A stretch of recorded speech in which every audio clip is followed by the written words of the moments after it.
आगाज करते हैं। वज़ीर दाखिला बलोचिस्तान मीर ज़ियाउल्लाह लांगू ने कहा है कि ये कहना कबल अज़ वक्त होगा कि पार्किंग में बम धमाके का हदफ चीनी सफ़ीर थे। कोयटा धमाके के बाद जाए वक़ूआ पर सहाफ़ियों से गुफ्तगू करते हुए वज़ीर दाखिला बलोचिस्तान ने कहा कि चीनी सफ़ीर इस वक्त कोयटा में है और धमाके के वक्त वो कोयटा कैंट में थे। हमेशा कोशिश होती है कि यहाँ कुछ ना कुछ हमेशा अनस्टेबिलिटी फैला दें। सिक्योरिटी हाई अलर्ट थी।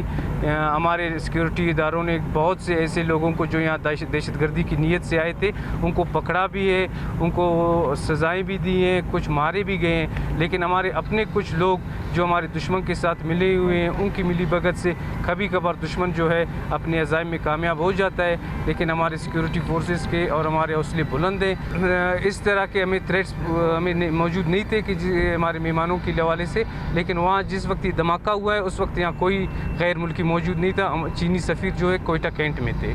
चीनी सफ़ीर कोयटा में मौजूद हैं। मैं ख़ुद उनसे अभी मिलकर आ रहा हूँ।